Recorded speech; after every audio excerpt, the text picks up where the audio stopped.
Lenore Blackwood's head snapped sideways with a crack that silenced the entire diner. 79 years old, barely 90 pounds. Her body crumpled against the counter, blood streaming from her split lip pooling on the cold tile floor. The impact had opened a gash above her left eye, crimson spreading like spilled wine. Victor Harrington flexed his hand, smiled. That same cold reptilian smile that had destroyed better people than this old woman. 48 hours, Mrs. Blackwood. Sign the deed or I'll bury you in an unmarked grave where even God can't find you. 50 witnesses. Complete silence. Absolute terror. None of them knew her son was a Hell's Angel. None of them knew he'd disappeared 7 years ago, drowning in guilt over a death he couldn't prevent. 200 miles away, a phone buzzed in a cheap motel room. A video played, and something that had been sleeping for 7 years woke up hungry. But we're getting ahead of ourselves.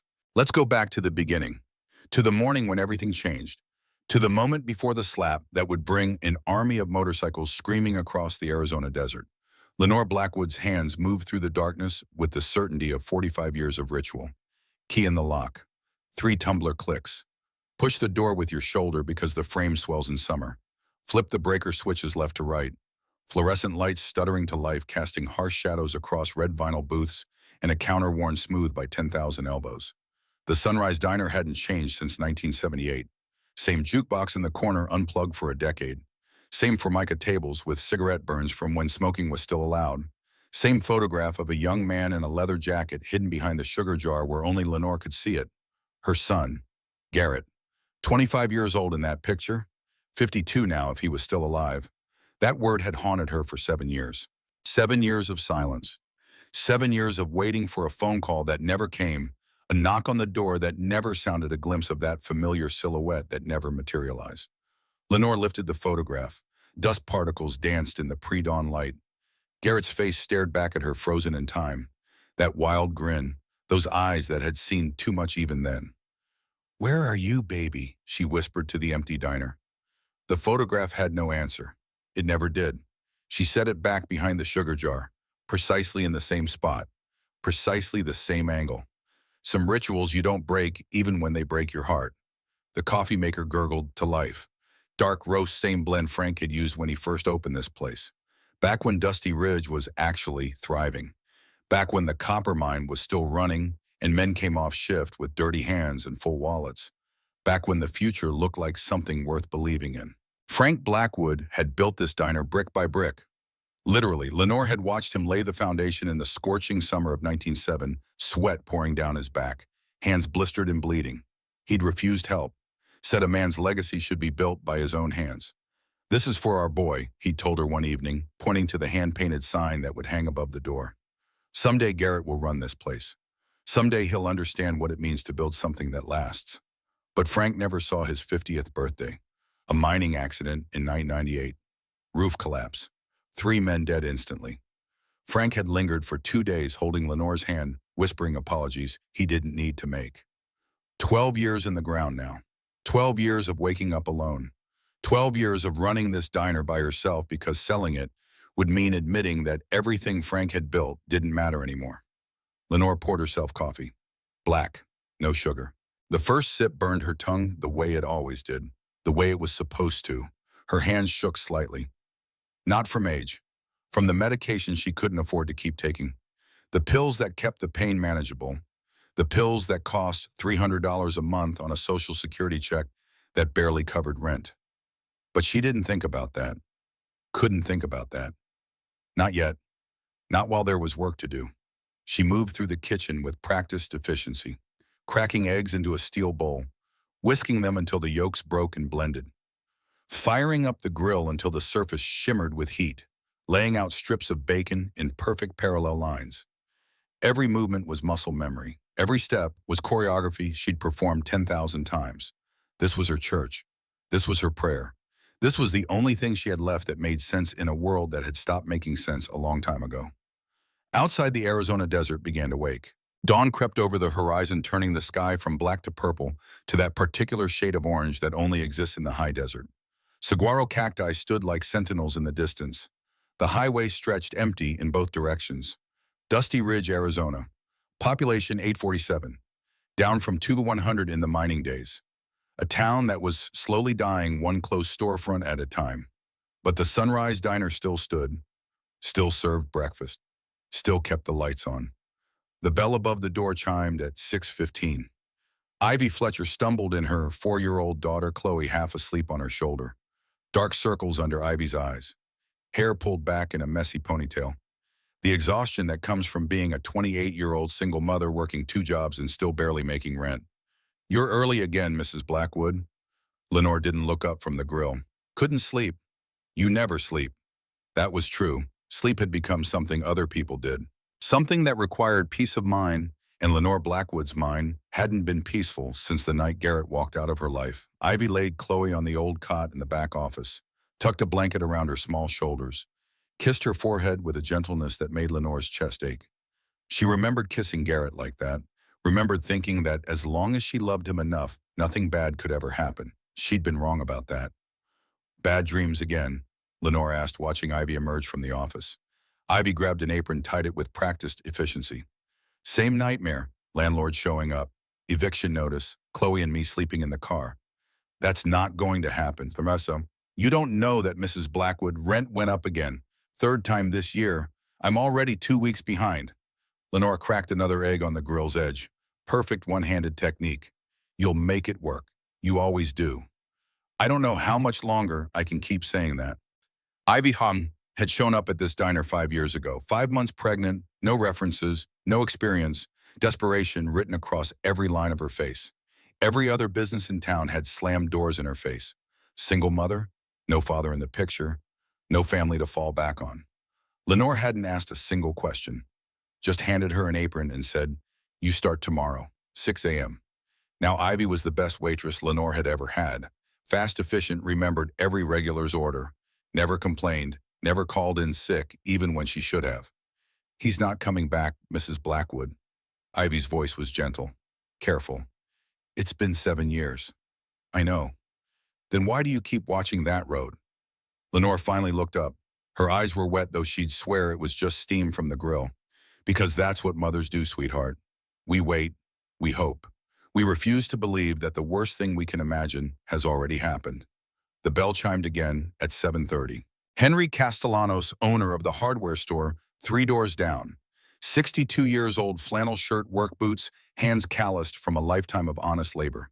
He slid onto his usual stool at the counter. Same stool he'd occupied every morning for 20 years. Lenore poured his coffee before he could ask. Black 2 sugars, pancakes, bacon, scrambled eggs. He never ordered anything else. "Morning, Nora." Only Henry still used her nickname. Everyone else had switched to Mrs. Blackwood after Frank died. Formal, respectful, distant.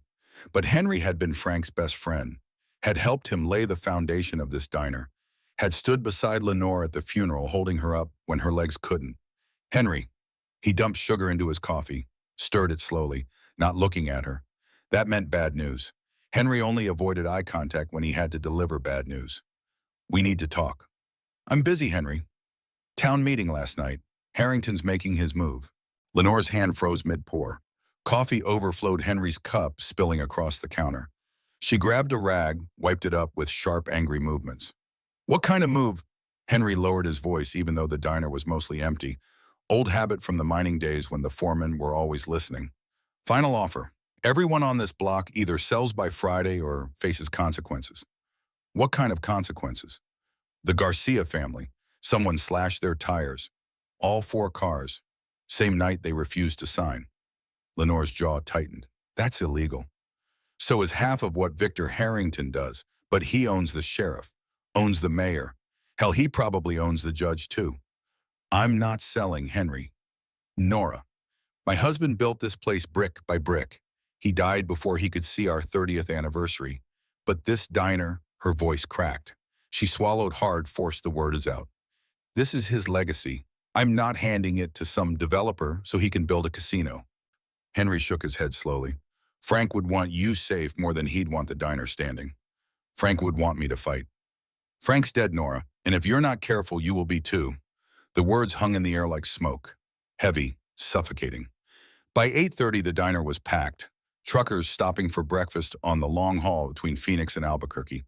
Ranchers grabbing coffee before heading out to check fence lines. A few tourists taking pictures of the vintage authenticity, like poverty, was some kind of aesthetic choice. Lenore moved through the chaos with the grace of long practice, refilling cups without being asked, remembering orders without writing them down, calling regulars by name. This was her gift. This was what she did. She made people feel seen, feel welcome, feel like they mattered. And in a world that increasingly made people feel invisible, that was worth something. It was 9:17 when the front door exploded open. Everyone froze. Victor Harrington walked in like he'd bought the place yesterday and was checking on his investment. Expensive suit tailored perfectly. Gold watch catching the fluorescent light. Italian leather shoes that cost more than most people in Dusty Ridge made in a month. The kind of confidence that comes from hurting people who can't fight back. Two men flanked him. Carl, ex-prison guard, did 3 years for assault before Harrington bailed him out. 6'4", 250 pounds of muscle, and barely suppressed violence. Dayton. Nobody knew his last name. Nobody asked. The scars on his knuckles told enough of his story. Victor scanned the room slowly, deliberately, making sure everyone saw him, making sure everyone understood who held power in this town. His eyes found Lenore. He smiled. Mrs. Blackwood, just who I wanted to see. Lenore set down her coffee pot, wiped her hands on her apron, stood her ground. Mr. Harrington, I believe my answer was clear. Answers change. Mine don't. He walked toward her, slow, deliberate, each step making someone flinch, each step reminding everyone in the room of exactly who they were dealing with. He slid into a booth across from her, uninvited, unwelcome. Let me paint you a picture, he said, voice smooth as expensive bourbon. Phoenix Crown Development is offering you $80,000 above market value. That's not a negotiation. That's a gift. I don't want your gift. Everyone wants money, Mrs. Blackwood. I want to die in the place my husband built. That's worth more than anything you can offer. Victor leaned close. His breath reeked of last night's bourbon and this morning's cigarettes. Your husband's been rotting in the ground for 12 years. He doesn't care about this diner. He doesn't care about anything because dead men don't have opinions. The room went silent. Lenore's voice didn't waver. Get out. I'm not finished. Yes, you are. Victor Harrington had broken men twice his size. He'd made mayors cry, made police chiefs beg, made entire town councils vote against their own interests out of pure fear. But this 79-year-old woman looked at him like he was nothing, and something in him snapped. He stood, adjusted his jacket, that smile spreading across his face again, the smile that made people disappear. You know, I did some digging, interesting family. You've got Mrs. Blackwood. Lenore's face changed, just barely, just at enough. Dead husband, no siblings, one son.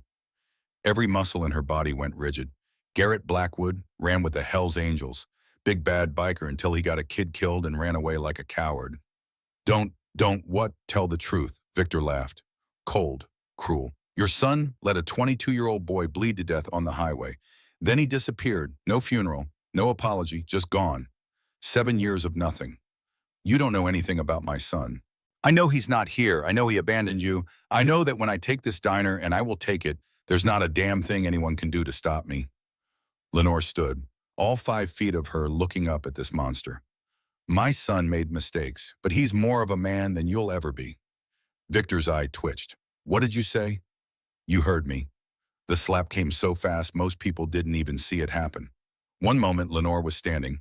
The next she was airborne. Her body hit the counter edge with a sickening crack. She crumpled to the floor, blood already streaming from her split lip and the gash above her eye. The entire diner gasped. Someone screamed. Ivy had been behind the counter phone already recording. She stuffed her fist in her mouth to keep from making a sound, tears streaming down her face. But she kept the camera steady, kept filming. Victor stood over Lenore, breathing hard. His hand was shaking. Not from pain, from fury. 48 hours old, woman. Sign the papers or I'll make sure you're buried in an unmarked grave where even God can't find you. He grabbed the unsigned contract from his pocket, crumpled it, threw it at her bleeding face. Then he straightened his tie, fixed his hair, became the businessman again. Oh, and if your coward son does show up, he smiled down at her. Tell him Victor Harrington doesn't scare. Tell him I'll do to him what I did to you, only slower. The door slammed behind him. The black SUV's engine roared to life. Tires squealed as they peeled out of the parking lot. Ivy burst from behind the counter the second the vehicles disappeared. Mrs. Blackwood, oh God. Lenore was trying to stand. Her legs wouldn't cooperate, blood soaking through the towel Ivy pressed against the gash. I'm fine. You're bleeding. I've had worse. We have to call the police. Lenore grabbed Ivy's hand, squeezed hard. The police work for him, sweetheart. Then the state police. The FBI. Someone. There's no one. Lenore's voice was steady, resigned. This town is his. The law is his. We're on our own. There has to be something we can do. There isn't. Ivy looked at this woman, 79 years old, blood on her face, bruises already forming, and still refusing to break. What about Garrett? Lenore closed her eyes. He's not coming. You don't know that. He hasn't called in 7 years, hasn't visited, hasn't... Her voice finally cracked. He's gone, Ivy. My son is gone. But Ivy Fletcher had survived too much to watch the only person who'd ever believed in her die at the hands of some rich psychopath. That night, after closing, after cleaning Lenore's wounds, after getting her settled in the small apartment above the diner, Ivy sat in her car. Chloe was asleep in the back seat, thumb in her mouth, oblivious to the weight of what her mother was about to do. The video was loaded on Ivy's phone. 3 minutes and 47 seconds of pure evidence. Victor Harrington's voice clear as a bell. The slap caught in perfect, horrifying detail. Lenore's body hitting the floor. Blood spreading across tile. Ivy had spent 3 months tracking down this number. A friend of a biker who knew where Garrett Reaper Blackwood had last been seen. A Barstow area code. Probably a burner phone. Probably disconnected. But maybe not. She typed 3 words. They hurt your mother. Attach the video. Her thumb hovered over send. Mrs. Blackwood had said not to, had begged her not to, had said Garrett was gone for good reasons, that dragging him back would only cause more pain. But Ivy Fletcher had been that scared pregnant girl 5 years ago, standing in the rain outside this diner, hoping someone would give her a chance. And Lenore Blackwood had opened the door without hesitation. Some debts you can't repay with money. Ivy pressed send. Garrett Blackwood woke from the nightmare screaming. Same dream. Every night for 7 years. The truck running the red light. The screech of metal on metal. Ethan Wade's body crushed under 2 tons of twisted steel. Help me, Reaper. Please, it hurts. It hurts so bad. In the dream, Garrett could never reach him, could never save him, could only watch as the light faded from Ethan's eyes while his mother's voice screamed from somewhere in the distance. You were supposed to protect him. You were supposed to keep him safe. Garrett sat up in the cheap motel bed, drenched in sweat, hands shaking, heart hammering against his ribs. Ethan Wade, 22 years old, bright future ahead of him, dead because Garrett wasn't fast enough, wasn't smart enough, wasn't good enough. He grabbed the bottle from the nightstand, whiskey, bottom shelf, the kind that burned going down and did nothing to kill the memories. The phone buzzed on the nightstand, unknown number, video attachment. Probably spam, probably nothing.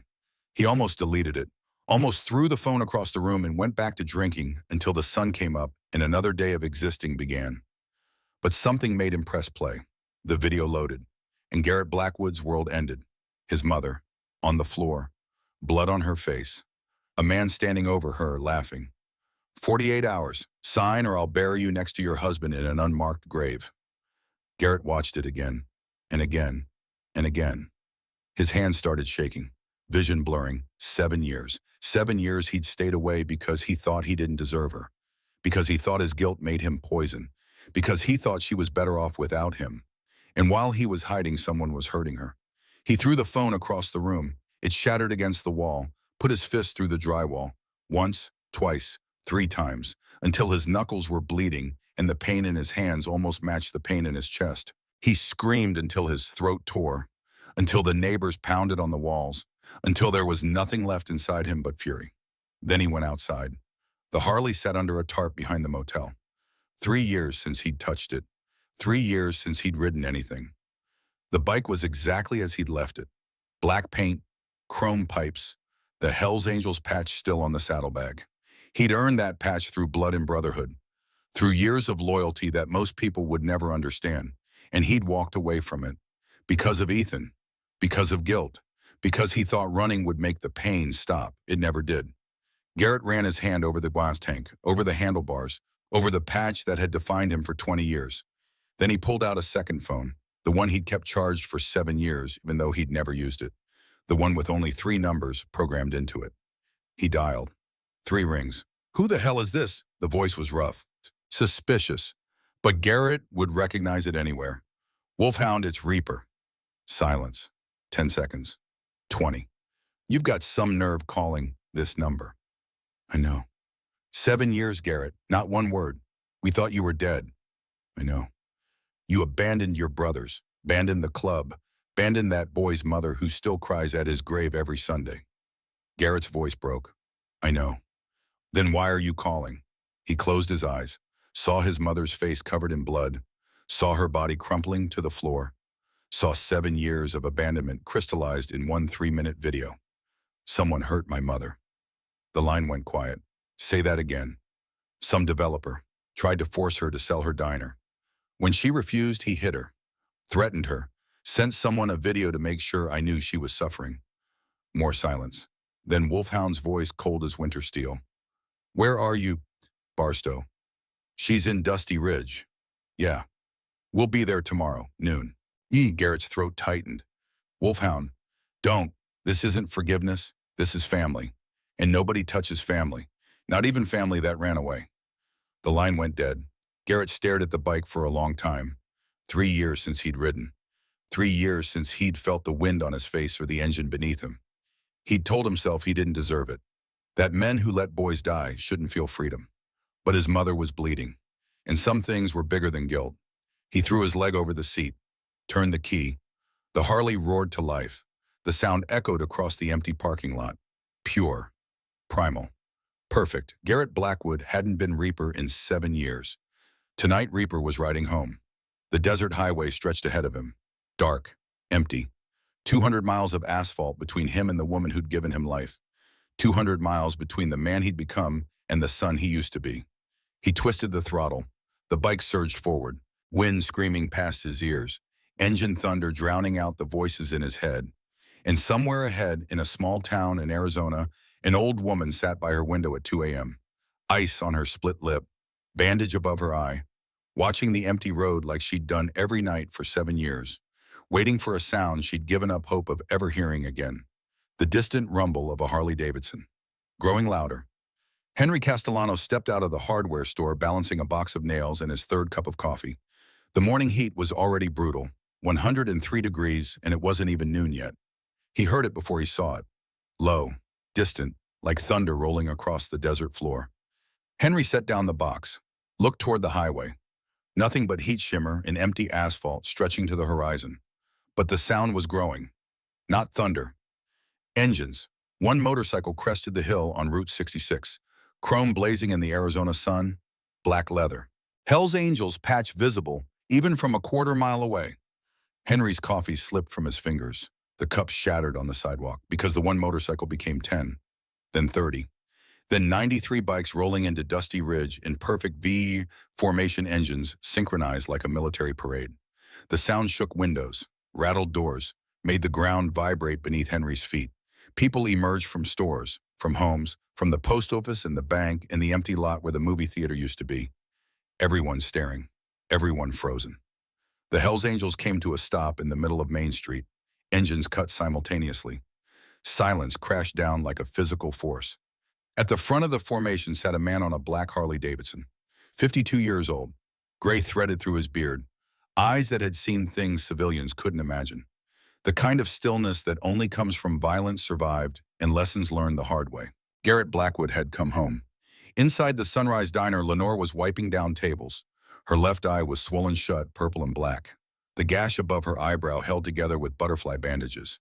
Her lip was split. Every movement sent pain shooting through her ribs where she'd hit the counter. But she was working, because stopping meant thinking, and thinking meant remembering Victor Harrington's fist connecting with her face, remembering the taste of blood, remembering the certainty that she was about to die alone on the floor of the diner her husband built. Ivy had spent the night in the apartment upstairs, refusing to leave Lenore alone. Chloe was coloring at a booth by the window, humming to herself, oblivious to the bruises on the woman she called Grandma, Nora. The roar of engines made Lenore freeze. She knew that sound. Knew it in her bones, in her blood, in every cell of her body that had spent 7 years listening for it. The rag fell from her hands. Mrs. Blackwood. Ivy's voice was trembling. There's, there's a lot of motorcycles outside. Lenore was already moving. She pushed through the door, stepped into the blinding sunlight, and there he was. Garrett Blackwood, her Jackie, standing in the middle of Main Street surrounded by 93 Hells Angels, 7 years of silence between them. He looked older, harder, broken in ways sleep couldn't fix, gray in his beard that hadn't been there before, lines around his eyes that spoke of nights without rest and days without purpose. But he was here. Ma, his voice cracked on the word, that single syllable carrying 7 years of guilt and grief and desperate hope that maybe, just maybe, she wouldn't turn him away. Lenore walked toward him, past the motorcycles, past the bikers who parted like she was made of something holy. Her slippers scraped against asphalt. Her bathrobe fluttered in the hot wind. She stopped in front of her son and slapped him across the face. 93 Hells Angels went dead silent. The sound echoed across Main Street. Sharp, final, a judgment delivered. 7 years. Lenore's voice shook with fury and love and pain that had been compressed into a diamond-hard core. 7 years without a word. I thought you were dead, Garrett. I prayed over your picture every night. I wrote letters you never answered. I left voicemails you never returned. Garrett didn't move, didn't defend himself, just stood there and took it. Because he deserved it. Because he'd earned every ounce of her rage. I'm sorry, Ma. Sorry. She hit his chest. You're sorry. She hit him again. Again, each blow weaker than the last, until her hands were just resting against his leather jacket, feeling the heartbeat underneath. Proof that he was real, that he was alive, that he'd actually come back. I beg God to bring you home, she whispered. Every single day for 7 years, I begged. I know. Then why, Garrett? Why did you stay away? He looked at her. This woman who had given him everything, who had loved him when he was unlovable, who had never stopped believing in him even when he'd stopped believing in himself. Because I got Ethan killed. Because every time I looked in the mirror, I saw a murderer. Because I thought you'd be better off without me.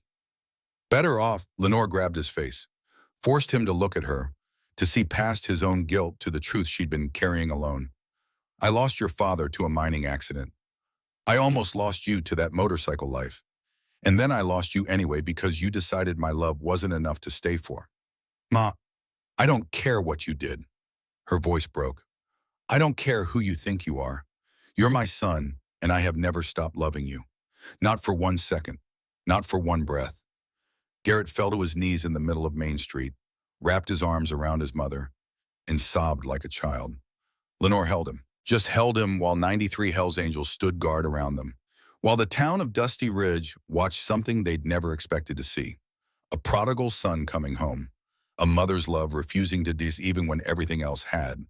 The man who climbed off his own bike was a different kind of intimidating. Colonel Nash Wolfhound Garrett, 62 years old, 6'2", 220 pounds of muscle that hadn't gone soft despite retirement. Silver hair cut military short, a scar running from his left temple to his jaw, courtesy of an IED outside Fallujah. Purple heart pinned to his vest. POWWMEA flag patch on his shoulder. Unit insignia from the 101st Airborne visible on his jacket. He approached Lenore with the careful respect of a man who understood exactly what strength looked like. Mrs. Blackwood, you must be the mother. Lenore wiped her eyes, straightened her spine. Even at 5 feet tall, with a face covered in bruises, she had the presence of someone who'd survived things that would have destroyed weaker people. And you must be Wolfhound. Garrett said you were the closest thing he had to a brother. He said the same about you, ma'am. Said you were the toughest woman he'd ever known. Wolfhound's voice was gravel and smoke. Looks like he was right. I don't feel very tough right now. Tough isn't about how you feel. It's about what you do when you're broken. He gestured toward the diner. Mind if we come inside? Got some things to explain before this town decides we're here to cause trouble.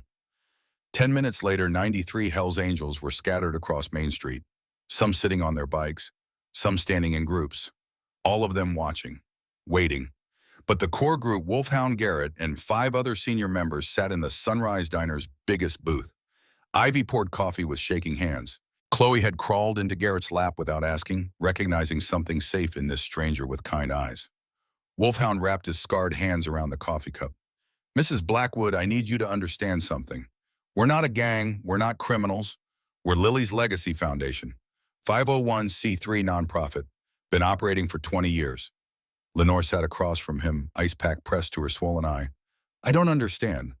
I had a daughter once, Lily, prettiest little girl you ever saw, blonde hair, blue eyes, laugh that could light up a room. His voice went rough. She was 7 years old when she got sick. Leukemia, aggressive, the kind that moves fast. He pulled out a worn photograph. A little girl in a hospital bed bald from chemotherapy, smiling despite the tubes and wires. I was special forces, good pay, good benefits. Should have been enough. Wolfhound's jaw tightened, but the insurance company found a loophole, denied coverage. We needed $200,000 for the treatment that might save her, might give her a chance. Lenore's hand went to her mouth. I sold everything, house, cars, called in every favor, begged everyone I knew. Got to 160,000. Not enough, not nearly enough. He stared at the photograph. Lily died 3 weeks later, in my arms, asking me why I couldn't make the hurt stop. The diner was silent except for the hum of the ancient air conditioner. Her last words were, promise me you'll help other kids, Daddy. Promise you won't let this happen to anyone else. Wolfhound looked up. So I made her a promise. Started this foundation with 11 other veterans. We find good people in impossible situations. People the system failed. People who did everything right and still got crushed. He pulled out a folder. Inside were photographs, testimonials, IRS documents. 20 years, Mrs. Blackwood. 3,000 families helped. $12 million in medical bills paid. 187 homes saved from foreclosure. 423 veterans given housing and jobs. 89 kids sent to college who couldn't afford it otherwise. Lenore stared at the documents. This is real. Every word. We're not Hell's Angels pretending to be good guys. We're veterans who ride motorcycles and refuse to let good people suffer when we can do something about it. But why would you come here? For me, you don't even know me. Wolfhound glanced at Garrett, who was still holding Chloe, the little girl, having fallen asleep against his chest. Your son called, said someone hurt his mother. That's all we needed to hear. He leaned forward. But there's more to it than that, ma'am. See, I did some research after Garrett called, asked around about Lenore Blackwood, about the Sunrise Diner. He pulled out another photograph, older, faded. A young woman in military fatigues standing next to a Humvee in the Iraqi desert. Lenore's breath caught. You recognize this picture. That's me. 23 years ago, I was an Army medic stationed outside Fallujah. March 2004, Battle of Fallujah. You ran into active gunfire to pull out a wounded soldier. Took 3 insurgent rounds. One shattered your collarbone. One punctured your lung. One went through your thigh. Wolfhound's voice was steady, reverent. You kept that soldier alive for 40 minutes while waiting for evac. Refused morphine because you said you needed to stay alert in case he crashed. Tears were streaming down Lenore's face. That soldier was Staff Sergeant Marcus Fletcher. He died 2 years ago. Cancer. But he lived long enough to see his daughter graduate college. Long enough to walk her down the aisle at her wedding. Long enough to hold his grandson. Wolfhound's voice cracked. He lived long enough because you refused to let him die. The connection clicked in Lenore's mind. Fletcher, Ivy Fletcher. Wolfhound nodded. Marcus was her father. He talked about you all the time. The medic who saved his life. He tried to find you for years. But you'd gotten married, changed your name, moved to Arizona. Ivy was crying now, hands over her mouth. When I saw the video of you being attacked, Wolfhound continued, I made some calls, found out Ivy was working here, found out Marcus Fletcher's daughter was being raised by the woman who gave her father 20 extra years of life. He stood. The other 5 bikers stood with him. Mrs. Blackwood, you saved my brother's life. You gave Ivy her father. You gave that little girl sleeping on Garrett's lap her grandfather. And we don't forget debts like that. We don't abandon the people who bled for us. Before Lenore could respond, the diner door opened. A woman stepped inside. Mid-50s, graying hair, eyes red from crying. She held a photograph in trembling hands. Mrs. Blackwood. Lenore recognized her immediately. Miriam Wade, Ethan's mother, the woman whose son had died while riding with Garrett, the woman who'd spat in Garrett's face at the funeral. Garrett stood abruptly, setting Chloe gently in the booth. Miriam, I'm sorry. Stop. Miriam's voice was thick. Just stop. She walked past him, walked directly to Lenore. set the photograph on the table. It was Ethan, 22 years old, bright smile, leather jacket, standing next to Garrett, both of them grinning at the camera. I came to tell you something, Miriam said to Lenore, something I should have said 7 years ago instead of blaming your son. She turned to Garrett. Her face was streaked with tears, but her voice was steady. Ethan wrote me a letter 2 weeks before he died. I found it in his jacket pocket after the accident. I've been carrying it for 7 years, waiting for the right time to give it to you. She pulled an envelope from her purse, worn, stained, the paper soft from being handled too many times. Garrett took it with shaking hands. He loved you, Garrett. He looked up to you more than anyone in the world, and he forgave you before there was even anything to forgive. Garrett couldn't speak, couldn't breathe. Miriam turned back to Lenore. Your son didn't kill my boy. A drunk driver running a red light killed my boy. And I spent 7 years punishing the wrong person because I needed someone to blame. She reached out, took Lenore's bruised hands in hers. Thank you for raising a man worth following. Thank you for giving the world someone who cared enough about my son to carry guilt that wasn't his to carry. Outside, the sound of vehicles approaching. Multiple engines, the distinctive rumble of V8 trucks. Henry burst through the door. Nora, it's the sheriff, and he's got a lot of backup. Lenore stood, walked to the window. 6 sheriff's department vehicles, 2 state police cruisers, all parked in a semicircle around the bikers. Sheriff Raymond Caldwell stepped out, 55 years old, 20 pounds overweight, hand resting on his service weapon like he was hoping for an excuse to use it. This is Sheriff Caldwell. I'm ordering all of you to disperse immediately. You're in violation of unlawful assembly ordinances. Wolfhound stepped out of the diner, hands visible, non-threatening, but his voice carried the authority of someone who'd given orders in actual combat zones. Sheriff, we're not here to cause trouble. We're visiting a friend. Last I checked, that's not a crime. You're Hell's Angels. You're a known criminal organization. We're Lily's Legacy Foundation, 501c3 nonprofit, fully licensed, fully legitimate. I've got the IRS documentation if you'd like to see it. Caldwell's hand tightened on his weapon. I don't care what kind of paperwork you're hiding behind. I want you gone, now. Can't do that, Sheriff. Then I'll arrest every last one of you for what? Wolfhound's voice was calm, cold. Parking legally on a public street, having a cup of coffee, visiting a woman who was assaulted yesterday by a man you haven't arrested. Caldwell's face went red. I don't know what you're talking about. No, Wolfhound pulled out his phone. Because I've got video evidence of Victor Harrington assaulting Mrs. Blackwood in her own diner. Want to explain why he's not in a cell right now. The crowd was growing, more townspeople emerging. Phones out, recording. Before Caldwell could respond, another voice cut through the tension. Raymond Joseph Caldwell. An old woman pushed through the crowd, 80 years old if she was a day, white hair pulled back in a severe bun, walking stick tapping against asphalt, eyes blazing with fury that made her look 20 years younger. Sheriff Caldwell went pale. Mom, what are you? Don't you mom me. Edith Caldwell planted herself between her son and the bikers. What exactly do you think you're doing? Ma'am, this is official police business. Official police business. She turned to face the crowd. How many of you saw what happened to Lenore Blackwood yesterday? Saw Victor Harrington hit her? Silence. People looked at the ground, at their shoes, anywhere but at Edith Caldwell's accusing stare. That's what I thought. 50 people watched a developer assault a 79-year-old woman, and not one of you called the police. Not one of you did anything. She spun back to her son. And you knew. Victor Harrington owns you, owns half this town, and you were going to let him get away with it. Mom, you don't understand. I understand perfectly. Edith's voice cracked. Your father was sheriff for 30 years. 30 years of protecting people, of standing up for what's right even when it was hard, even when it cost him. She pointed her walking stick at the Purple Heart on Wolfhound's vest. These men served their country. They bled for people they'd never met. And now they're here protecting one old woman because her own town won't. Tears streamed down her weathered face. Your father would be ashamed of you, Raymond, and I'm ashamed of you. The silence was absolute. Sheriff Caldwell stood frozen.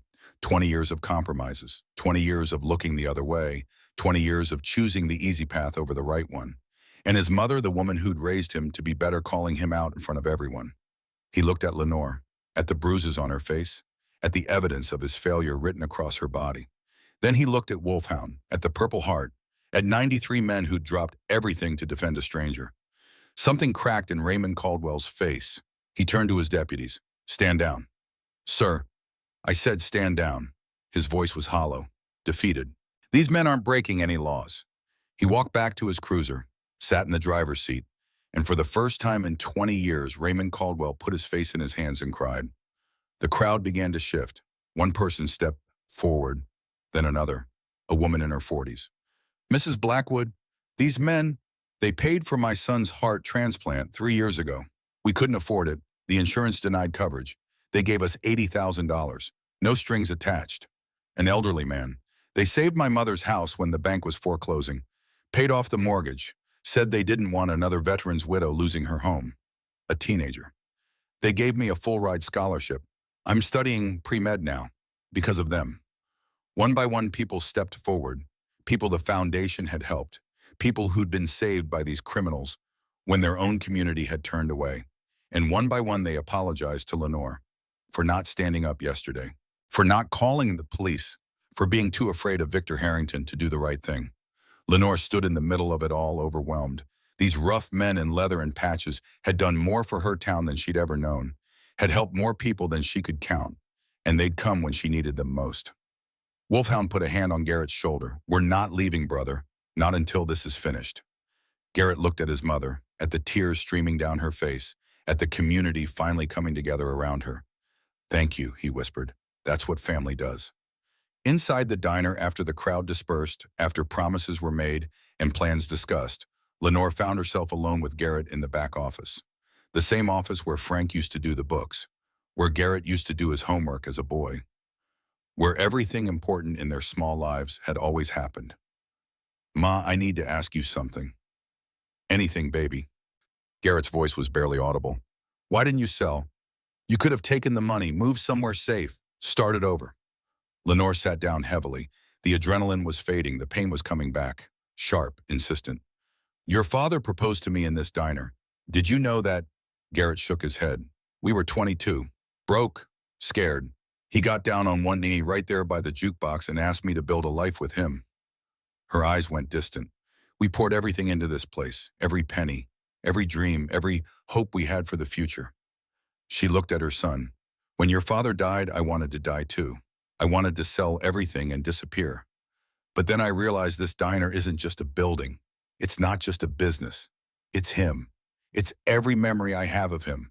Every laugh, every fight, every quiet morning drinking coffee together before the customers arrived." Her voice broke. "If I sell this diner, I lose the last piece of Frank I have left. And I won't do that. Not for Victor Harrington, not for anyone." Garrett reached across and took her hand. "I wish I'd been here, Ma, when Dad died, when you needed me. You were dealing with your own demons. That's not an excuse." "No, it's not." She squeezed his hand. "But you're here now. That's what matters. There's something else." Garrett's voice changed, became careful. "Something you need to know." Lenore felt ice forming in her stomach. She knew that tone. That was the tone that preceded life-changing news.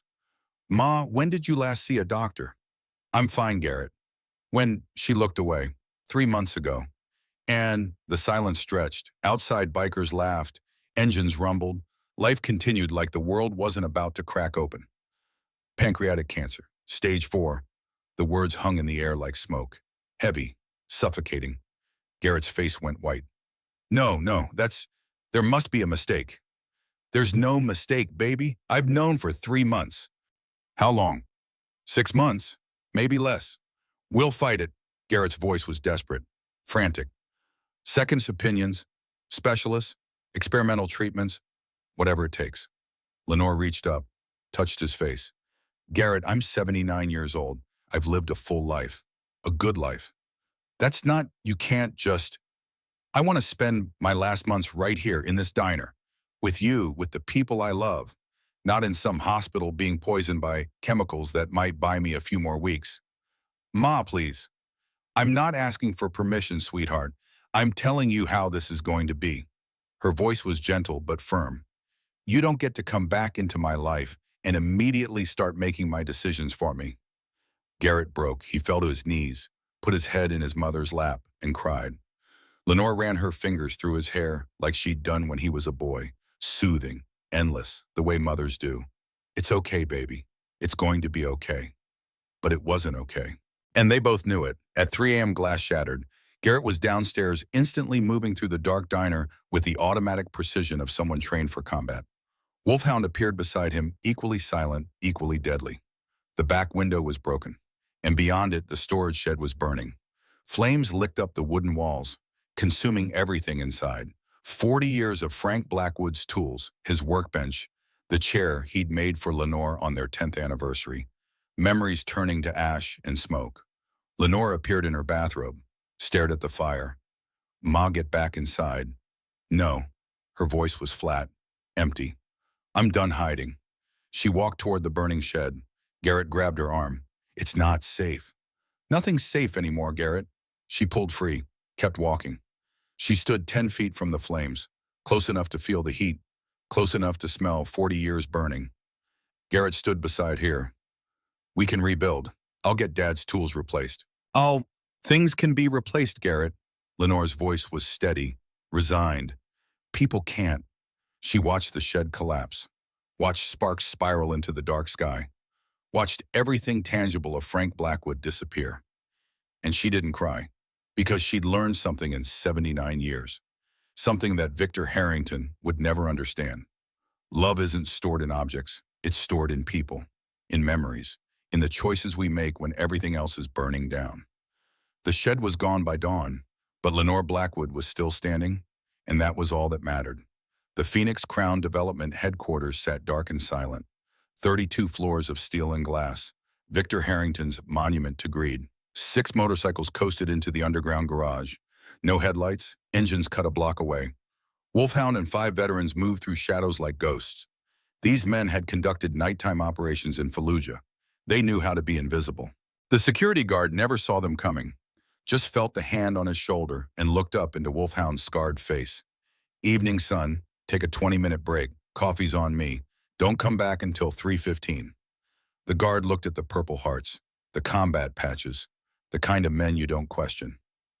Yes, sir. 30 minutes later, they had everything. 15 years of bribery records, forged documents, payoffs to judges, councilmen, senators, wire transfers to offshore accounts, photographs of deals made in backrooms with criminals and corrupt officials. Victor Harrington had been arrogant, sloppy, convinced his money made him untouchable. By dawn, copies were in the hands of the FBI State Attorney General, 3 news networks, and 1 investigative journalist who'd been hunting Harrington for a decade. The trap was set. The black SUVs arrived like a plague. 12 vehicles, 53 armed men. Victor Harrington stepped out drunk on bourbon and rage. He surveyed Main Street, 93 bikers, townspeople watching from porches, his kingdom crumbling. Last chance, he screamed. Leave now or I burn this entire street to ash. Wolfhound stood, walked to the center, stopped 20 feet from Victor. We're not going anywhere. You're finished, all of you. Victor pulled a pistol. Burn it, burn everything. His thugs charged. 93 Hells Angels met them head on. The fight lasted 10 minutes. Not because the bikers were slow, because they were efficient. These weren't street thugs. These were combat veterans who'd survived Fallujah and Kandahar. Carl swung a bat at Garrett.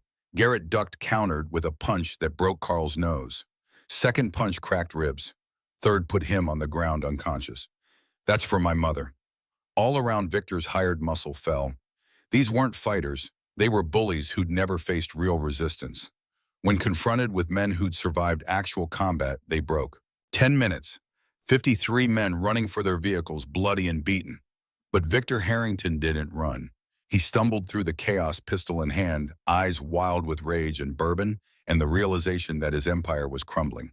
He made it to the diner's front door, kicked it open, disappeared inside. Garrett saw him go, started to follow. Wolfhound grabbed his arm. Brother, wait. He's going after her. Then we go together. But Lenore was already inside, had been inside the whole time, waiting. The diner was dark, silent. Victor stumbled through, pistol raised, searching shadows. Lenore, he screamed, I know you're here. I'm right here, Mr. Harrington. Her voice came from the back booth, calm, steady. She was sitting exactly where she'd been sitting 4 days ago when he'd offered to buy her diner. Same booth, same calm expression, like she'd been waiting for him. Victor crossed the distance in 4 strides, aimed the pistol at her heart. You stupid old woman. You could have sold, could have walked away with money in your pocket and your face intact. But you had to be stubborn, had to make this difficult. I'm done being afraid of you. You should be afraid. Spittle flew from his lips. I'm about to kill you. I know. The simple acknowledgement seemed to deflate him slightly. He'd expected begging, crying, the fear he'd built his empire on. Instead, she just looked at him with something that might have been pity. Any last words? His finger tightened on the trigger. I forgive you. Victor froze. What? I forgive you, Mr. Harrington, for hitting me, for threatening me, for burning my husband's tools, for all of it. You're insane. No, I'm free. Lenore's voice was gentle, patient, like she was explaining something to a child. Forgiveness isn't about you. It's about me. I won't die with hate in my heart. I won't give you that power. Shut up. The gun was shaking now. You could have been different, you know. You could have built something real, something that mattered. Instead, you chose fear. You chose cruelty. You chose to hurt people because it made you feel powerful. I said, shut up. And now you're standing in a diner at midnight pointing a gun at a grandmother and calling it victory. Lenore stood slowly, carefully. Is this really how you want your story to end? Victor's face crumpled. The gun wavered. Your parents, your friends, your partners. Where are they now, Mr. Harrington? Where are the people who love you? They're gone. They're all of them because you pushed them away, because you thought power was more important than love, because you chose to be alone. Tears were streaming down Victor's face now, snot running from his nose. The veneer of the powerful developer completely stripped away, leaving only a broken man who traded everything that mattered for things that didn't. I didn't mean I never wanted. I know. Lenore stepped closer, close enough to touch, close enough that the gun was pressing against her chest. You wanted to matter. You wanted to be somebody. You wanted people to respect you. She reached out slowly, put her hand on his. But respect isn't something you take, Mr. Harrington. It's something you earn, and you can't buy it with money or fear or violence. The gun fell from his fingers, clattered on the floor. Victor Harrington collapsed to his knees and wept like a child. Lenore stood over him, this man who'd terrorized her town for years. This man who'd hit her, threatened her, tried to destroy everything she loved. And she felt nothing but sadness for how small he'd made himself. The door burst open. State police, FBI, badges and guns and authority. They found Victor Harrington on his knees confessing everything. Every bribe, every forged document, every threat. The words pouring out of him like poison finally being purged. An FBI agent approached Lenore. Ma'am, are you hurt? No, officer, I'm fine. This man had a gun on you. He did, but he dropped it. She looked down at Victor. He's just a scared, lonely man who made bad choices, and now he's going to face the consequences. They cuffed him, read him his rights, led him out of the diner he'd tried so hard to steal. Victor looked back once, met Lenore's eyes. I'm sorry, he whispered. I know. I hope you find peace, Mr. Harrington. Then he was gone. Garrett rushed in Wolfhound right behind him. Ma, did he? I'm fine, baby. Lenore's legs suddenly felt weak. I'm fine. She wasn't fine. The adrenaline was crashing. The reality of what had just happened was setting in. She'd been seconds away from death. Seconds away from a bullet ending everything. Garrett caught her as she collapsed, held her while she finally let herself cry. Not from fear. From relief. It was over. The boardroom was packed. 12 board members, 30 shareholders, 5 news cameras broadcasting live. The board chairman's face was ashen as he addressed the cameras. Ladies and gentlemen, we've reviewed the evidence provided by federal investigators. The files recovered from Mr. Harrington's office paint a disturbing picture of systematic corruption spanning 15 years. He held up a thick folder. Bribery of public officials, forged environmental impact reports, wire fraud, extortion, and yesterday assault and attempted murder of Mrs. Lenore Blackwood, a 79-year-old widow who had the courage to stand up to him. Murmurs rippled through the room. Effective immediately, Victor Harrington is terminated from all positions with Phoenix Crown Development. All corporate assets connected to his activities are frozen pending federal investigation. This company will cooperate fully with law enforcement. The chairman looked directly at the cameras. But termination isn't enough. We failed in our fiduciary duty to oversee our CEO. We enabled a predator to operate under our corporate banner for 15 years. We prioritized profits over people growth, over ethics, expansion, over integrity. His voice cracked slightly. To Mrs. Lenore Blackwood, to the residents of Dusty Ridge, to every person Mr. Harrington harmed, while we looked the other way, we are deeply, profoundly sorry. No amount of corporate restructuring can undo the damage. But we commit today to making it right. A reporter shouted from the back, "What charges is Mr. Harrington facing?" The U.S. attorney has filed 37 federal counts: bribery, wire fraud, extortion, assault with a deadly weapon, attempted murder. Legal experts estimate 15 to 20 years in federal prison with no possibility of parole. Another reporter, "What about restitution?" Every property Mr. Harrington acquired through coercion or fraud will be returned to its rightful owners. Phoenix Crown Development is establishing a $50 million victim compensation fund, and Mrs. Blackwood's diner deed will be delivered to her today, free and clear, with our apologies. The news went national within the hour. CNN breaking: real estate mogul faces decades in prison for assault on widow 79. Fox News alert: developer's empire crumbles after attack on elderly diner owner. MSNBC: Hell's Angels nonprofit exposes corruption. Ring saves Arizona town.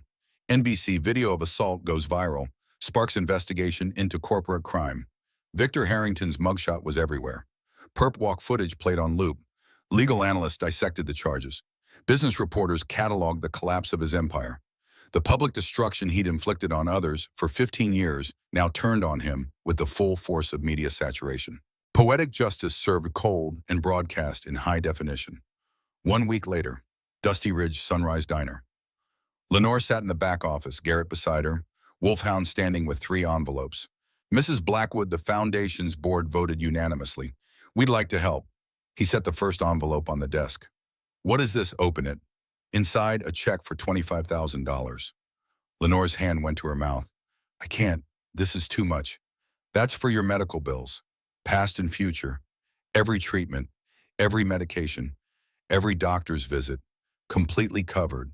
No co-pays, no deductibles, no fighting with insurance companies." Garrett's eyes were wet. "Wolfhound, we can't accept." "You're not accepting. We're giving." He set down the second envelope. "This is a job offer. Manager of Community Programs for Lily's Legacy Foundation. $52,000 annually. Full benefits. Health insurance that actually works. Dental, vision, everything." Lenore was crying now. Why would you do this for me?" "Because you ran into gunfire to save my brother Marcus Fletcher in Fallujah. Because you raised a man worth following. Because you stood up when everyone else sat down." Wolfhound's voice cracked. "Because that's what we do, ma'am. We help the people who help others." He set down the third envelope. "Your diner's mortgage, paid in full. You own this building free and clear. No more monthly payments. No more worrying about Victor Harrington or anyone else trying to take it." Garrett opened his mouth, closed it. No words adequate. Wolfhound pulled out a blueprint, unfolded it across the desk. The paper crinkled, revealing architectural drawings in precise detail. Lenore's Place Community Center. Architect Morrison and Associates estimated completion 6 months. The building was 4 stories, modern but warm, respectful of the desert landscape. Ground floor. Wolfhound pointed: vocational training, welding, carpentry, automotive repair, computer skills, everything someone needs to build a career. Second floor, temporary housing, 20 units for veterans and families in crisis, fully furnished. No rent for the first 6 months while they get back on their feet. Third floor, medical clinic, free, staffed by volunteer doctors and nurses. No one turned away regardless of ability to pay. Fourth floor, after school programs, GED classes, addiction counseling, job placement services. Lenore stared at the blueprint, at her name on the building, at the legacy being offered on paper. "I don't have 6 months," she whispered. "The cancer. Then we'll make every day count." Wolfhound knelt beside her chair, this massive combat veteran, making himself small before an old woman's grief.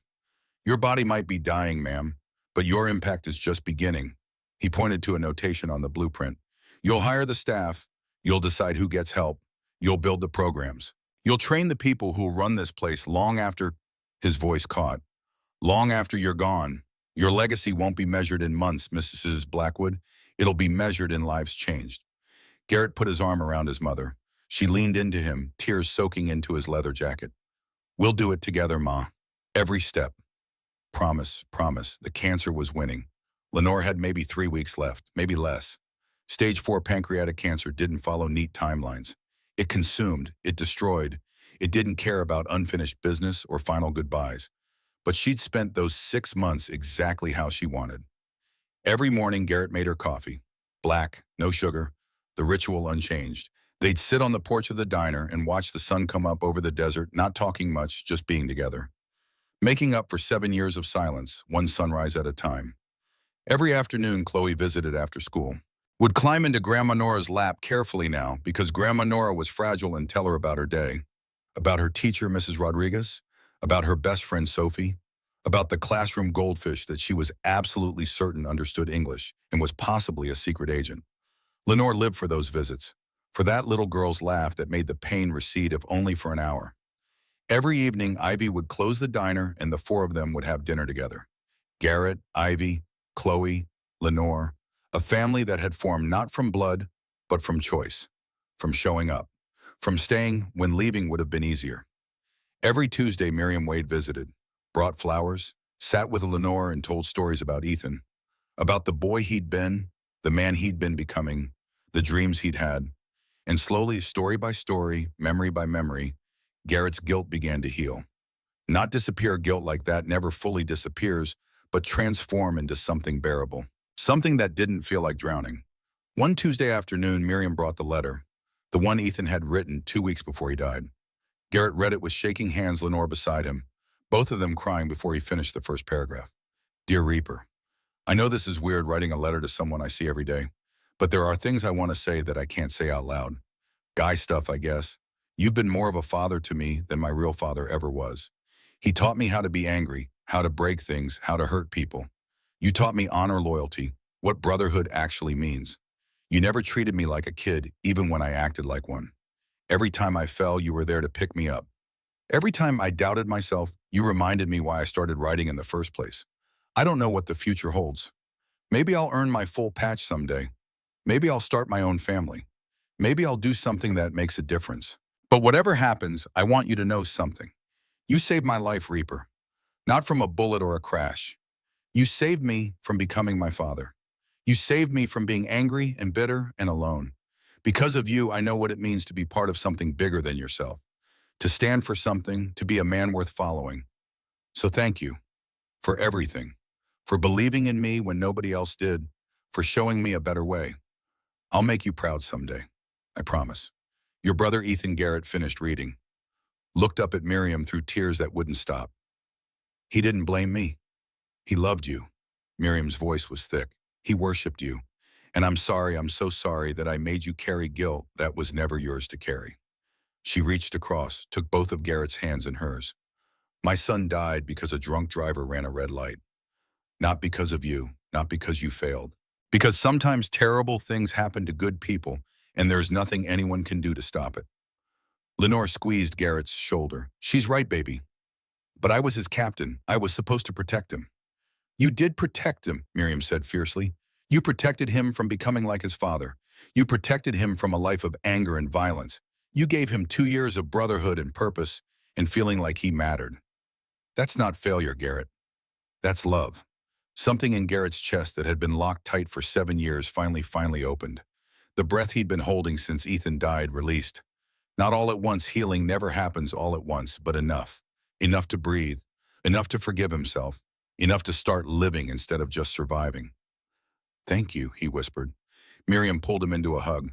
This woman whose son he'd failed to save holding him while he cried, whispering that it was okay, that he was forgiven, that Ethan would want him to be happy. And Lenore watched her son begin to heal and knew that whatever time she had left this moment made it all worthwhile. Garrett found Lenore sitting on the porch at dawn, wrapped in blankets despite the Arizona heat.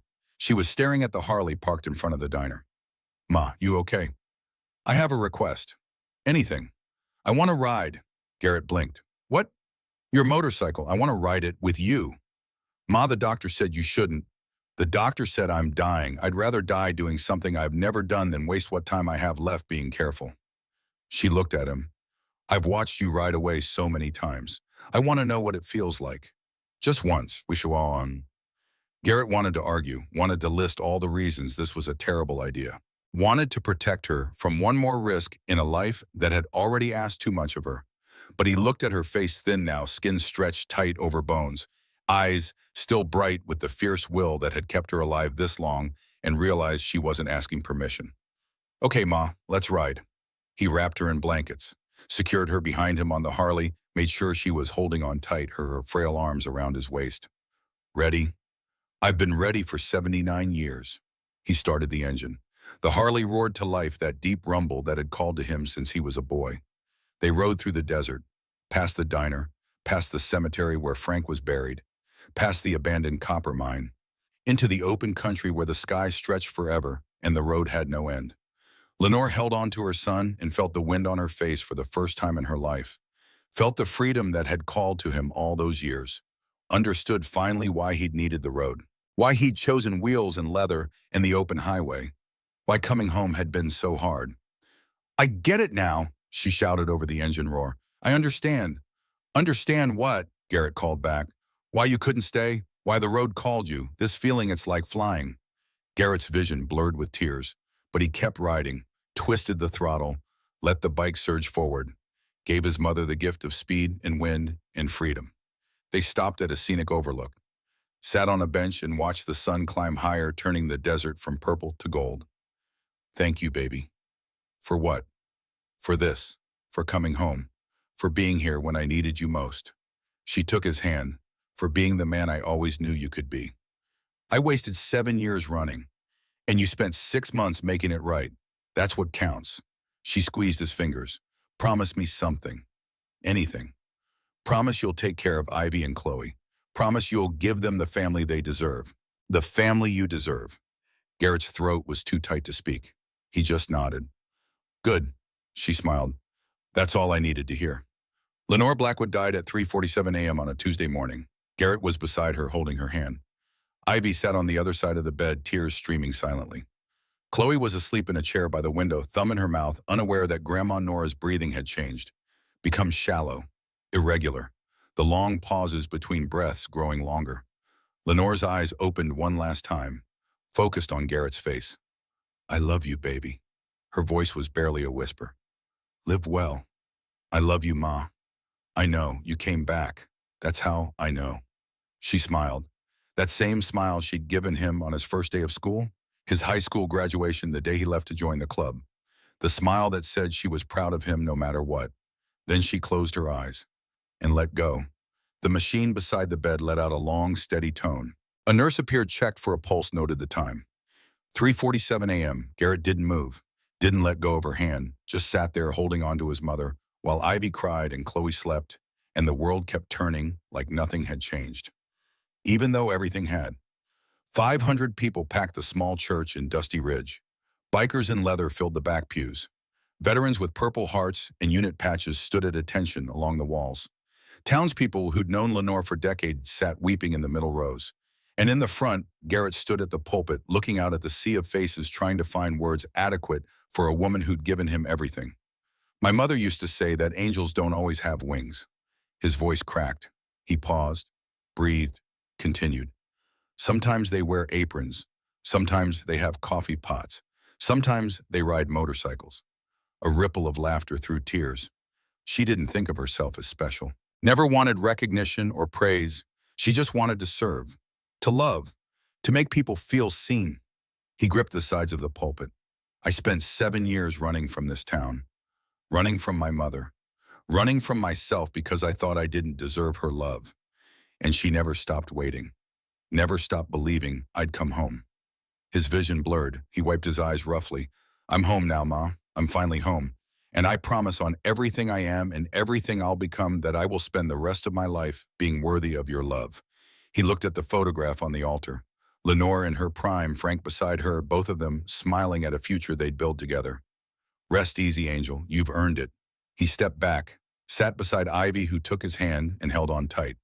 Wolfhound stood next, this massive combat veteran who'd seen horrors in Fallujah, eyes wet as he approached the pulpit.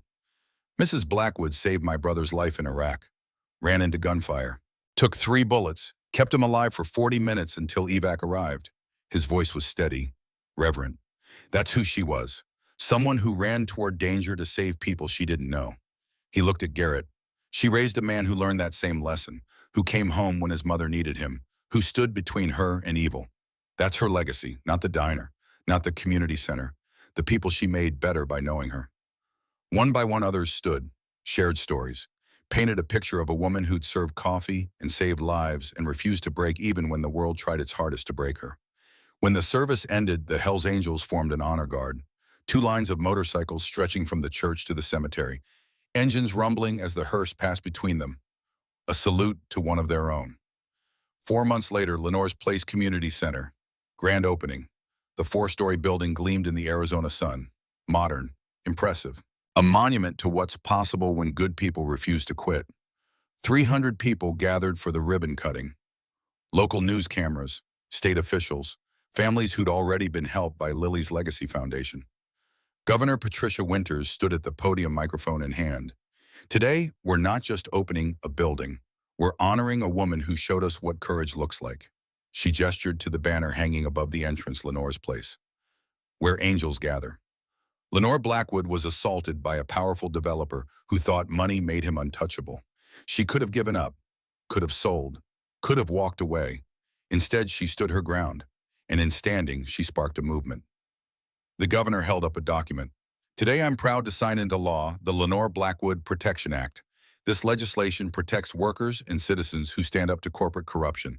It provides legal immunity for whistleblowers. It mandates investigation of retaliation claims within 48 hours. It establishes penalties for companies that threaten or harm individuals who refuse to be intimidated. Applause erupted. Garrett, standing beside Ivy and Chloe, felt tears on his face. This law has already been adopted by 12 other states, the governor continued. Over 2,300 workers are now protected. 37 corrupt officials have been prosecuted. Hundreds of families have been saved from illegal coercion. She paused. Let the weight of those numbers settle. And it's all because one 79-year-old woman refused to be afraid. The governor cut the ribbon, doors opened. The community center welcomed its first visitors. Inside the building was everything Wolfhound had promised. Training rooms equipped with welding torches and carpentry tools. Computer labs, a medical clinic staffed by volunteer doctors, housing units furnished and ready. Garrett walked through with Ivy, both of them overwhelmed. Your mother did this, Ivy whispered. We did this, all of us. But he knew she was right. None of this happens without Lenore's refusal to break.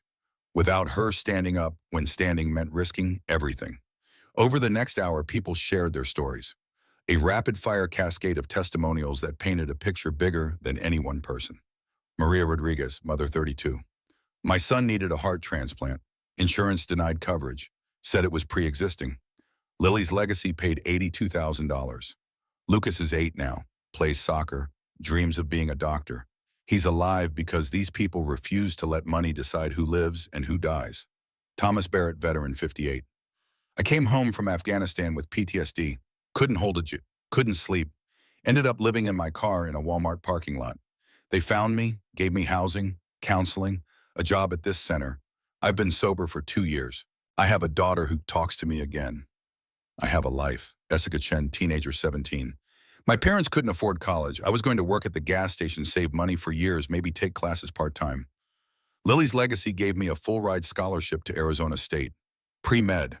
I'm going to be a doctor. I'm going to save lives like they saved mine. Robert Hayes, Korean War veteran, 71.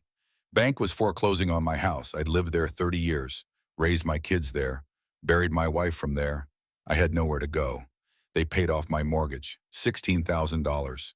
Just handed me the deed and said, you've earned the right to die in your own home, sir. Diane Foster, mother, 45. My daughter Emily had leukemia, same kind that killed Wolfhound's Lily. We needed $200,000 for experimental treatment. Insurance denied it. Lily's Legacy paid every penny. Emily's been in remission for 3 years. She starts high school next year. One after another. 7 people. 10. Each story a thread in a tapestry of lives changed. Statistics appeared on screens mounted throughout the building. Lily's Legacy Foundation, 20 years of service. 3. 247 families helped 12.4 million in medical bills paid, 87 homes saved from foreclosure, 423 veterans housed and employed, 89 full-ride college scholarships, 12 community centers nationwide and growing. The numbers told the story, but the faces, the tears, the smiles, the gratitude told the truth. Kindness multiplied. 2 years later, the sign above the diner had been changed. Hand-painted letters in the same style Frank had used 40 years ago. Lenore's Place, where angels eat. Garrett ran it with Ivy. They'd married 6 months after Lenore passed. Small ceremony in the diner after hours. Just family. And 300 bikers who'd shown up uninvited but welcome. Chloe was 6 now, still called him Uncle Garrett even though the adoption papers said otherwise. Called Ivy Mama and talked about Grandma Nora like she'd just stepped out for groceries and would be back any minute. He didn't correct her, didn't see the point. In her heart, Grandma Nora was still present, still watching, still loving. Ivy was 8 months pregnant, a boy. They were naming him Frank. The annual memorial ride had grown from 93 bikes to 500. Hell's Angels from across the country making the pilgrimage to Dusty Ridge, to the town where an old woman taught them what courage looked like. Garrett stood on the diner steps watching them arrive, wave after wave of chrome and leather and the thunder of engines that never got old. Wolfhound was the first to arrive, 64 now, still riding, still wearing the Purple Heart, still running Lily's Legacy Foundation with the same fierce dedication. How you holding up, brother? Good days and bad days, today's good. She'd be proud of you. You know that, right? Garrett looked at the diner. At Ivy in the window, one hand on her swollen belly, the other wiping down tables. At Chloe at the counter, coloring in the same booth where Lenore used to sit. I hope so. I know so. Wolfhound clapped him on the shoulder. You stayed, you showed up, you built something that lasts. That's all she ever wanted. Garrett was closing up at 7 p.m. when he saw her. A woman, mid-30s, standing beside a broken-down Honda Civic on Route 66, hood up, steam rising, a small child, maybe 3 years old, crying in the back seat. He could have kept driving, could have called a tow truck and let someone else deal with it, could have done what most people do, acknowledge the problem exists and let it be somebody else's problem. But he didn't. He pulled over, got out, approached with hands visible, non-threatening. Ma'am, you need some help. The woman jumped, spun around. Her face was streaked with tears and desperation and the particular exhaustion that comes from being broke and alone and out of options. My car died. I have to get my daughter to the clinic. She has a fever. I called Boopaway, but my membership lapsed and I don't have money for a tow and nobody will. She broke down sobbing. Garrett looked at the child, flushed with fever, whimpering, scared. He thought about Lenore, about second chances, about the choice to help when helping is hard and inconvenient and costs something. Come on, I'll drive you. I don't have money to pay you. Didn't ask for money. He got them to the clinic in Dusty Ridge, waited while they saw the doctor, made small talk with the nurse who remembered when Lenore used to bring coffee to the night shift. When the bill came $340 for the exam, fever reducer, antibiotics, the woman's face crumpled. I can't. Garrett pulled out his wallet, counted out bills, handed them to the receptionist. We're good. Sir, I can't accept. You're not accepting. I'm giving. He looked at the woman, at her daughter already looking better, fever breaking. Consider it paid forward. When they came out, the little girl was sleeping peacefully in her mother's arms, antibiotics coursing through her system. Crisis averted. I don't know how to thank you. Garrett pulled out a card, Lenore's Place embossed on the front, his number on the back, and folded inside $50 cash. When you're back on your feet, help someone else. That's all the thanks I need. The woman stared at the card, at the money, at this stranger who'd saved her daughter without asking for anything in return. I won't forget this. I swear to God I won't forget. I know you won't. He watched her drive away. Her car had been fixed while they were at the clinic. Wolfhound had sent someone, wouldn't accept payment, said it was what Lenore would have done. And Garrett felt something he hadn't felt in a long time. Peace, not the absence of pain, not the erasure of guilt or grief or loss, but the quiet certainty that he was doing exactly what he was supposed to be doing, being exactly who his mother raised him to be. He drove back to Dusty Ridge as the sun set, back to Ivy and Chloe, back to the diner, back to the life he'd built from the ashes of the one he'd destroyed. Inside, Ivy smiled from behind the counter. Everything okay? Everything's perfect. Chloe ran to him. Uncle Garrett, can we get ice cream? After dinner, Munchkin. Promise, promise. He picked her up, felt small arms around his neck. felt the weight of a future that mattered more than any past he could change. Outside, the desert stretched toward the horizon, the same desert Lenore had looked at for 45 years. The same sky, the same stars beginning to emerge. But everything was different now, because one old woman had refused to break, had refused to give up, had refused to let fear win. And in refusing, she taught an entire town, an entire movement, what it meant to stand for something. Garrett looked at the photograph behind the counter. Lenore and Frank, young, hopeful, building something that would outlast them both. "Thank you, Ma," he whispered, "for everything." The photograph smiled back, silent, eternal. Proof that love doesn't end when bodies fail. That legacy isn't measured in years, but in lives touched. And somewhere in the distance, if you listened carefully, you could hear it. The rumble of engines, the sound of angels riding, the promise that kindness doesn't end. It multiplies. Epilogue. 10 years later. Washington, D.C., National Press Club. Garrett Blackwood stood at a podium facing 200 journalists. 52 years old when this all started. 62 now. Gray in his beard, lines around his eyes. But something fundamentally changed in the way he held himself. No longer running, no longer hiding. Present. Chloe sat in the front row, 16 now, honor student, talking about studying social work, about helping people the way Grandma Nora helped people. Frank was 9, named after his great-grandfather. Obsessed with motorcycles and justice and stories about the grandmother he'd never met. And in Ivy's arms, 3-year-old Lenore. Nora for short, born with her great-grandmother's eyes and stubborn chin. The Lenore Blackwood Protection Act, Garrett began, a voice steady, has now been adopted by all 50 states. He paused. Let that sink in. Over 11,000 workers have been protected from retaliation for standing up to corruption. 47 corrupt officials have been prosecuted. Hundreds of families have been saved from the kind of intimidation my mother faced. He looked at the cameras. My mother thought she was just running a diner, making coffee, serving pancakes. She didn't know she was starting a movement. Wolfhound stood beside him, 74 now.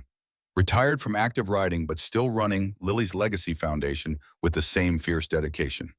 Lily's legacy has expanded to 43 states, Wolfhound said, voice still carrying that combat-forged authority. We've helped over 15,000 families, built 27 community centers, provided over $40 million in assistance. He looked directly at the press corps. And we're just getting started, because Lenore Blackwood taught us that one person standing up can change everything. That courage is contagious, that love is stronger than fear. Questions erupted from the journalists. Mr. Blackwood, what happened to Victor Harrington? Garrett's expression didn't change. He's serving 18 years in federal prison, up for parole in 2034. Last I heard, he's teaching other inmates how to read, making amends in the only way available to him. Do you forgive him? My mother did. That's what matters. What about Phoenix Crown Development? Restructured, new leadership. They've paid over $60 million in restitution to victims of Harrington's fraud. They sponsor 3 of our community centers now. Sometimes institutions can change. Not often, but sometimes. The press conference ended. Garrett walked outside into the D.C. afternoon, found someone waiting. A woman, 37 now, her daughter 12, both healthy, thriving. Mr. Blackwood, he recognized her immediately. The broken-down Honda, the sick child, 10 years ago on Route 66. Angela, I wanted you to know I kept the card you gave me. I show it to everyone I help. She handed him something. A business card. Angela's Auto Repair. No veteran or single parent turned away, pass it on. I opened my shop 5 years ago, named it after my daughter. We fix cars for free for people in crisis. Because you taught me that's what we do. Garrett felt his throat tighten. How many people? Last count 317, and every single one of them got a card, got told to pass it on when they could. 317 people, because one man helped one woman, because one old woman refused to break, because kindness doesn't end. Angela walked away, but she turned back once. Your mother, I never met her, but I tell everyone about her, about what she started, about how one person standing up can change the world. She'd like that. I know. That's why I do it. Garrett watched her go, then looked up at the Capitol building, at the seat of power, at the place where the Lenore Blackwood Protection Act had passed unanimously. From a diner in Arizona to federal law. From one woman's refusal to a movement that protected thousands. He pulled out his phone, scrolled to a photo. Lenore on the back of his Harley, arms around his waist, face lit with joy as they rode through the desert. "We did it, Ma," he whispered. "We actually did it." His phone buzzed. A text from Ivy. "Frank wants to know if you'll teach him to ride when he's older." "I said to ask you." Garrett smiled. Typed back. "Tell him yes. But first he has to learn what the bike really means. It's not about speed or rebellion. It's about freedom. About choosing to show up. About being there for people who need you. Just like Grandma Nora taught us." He put his phone away. Started walking toward the memorial where they'd be dedicating a plaque later today. "In honor of Lenore Blackwood, who taught us that angels don't always have wings. Sometimes they wear aprons. Sometimes they ride motorcycles, and sometimes they refuse to brake." Behind him in the distance, the sound of a single motorcycle engine. Not Wolfhound, not any of the angels. Just someone riding through D.C., going somewhere, the rumble echoing off marble and stone. And Garrett smiled. Because angels are always riding, always watching. Always reminding us that kindness doesn't end, it multiplies.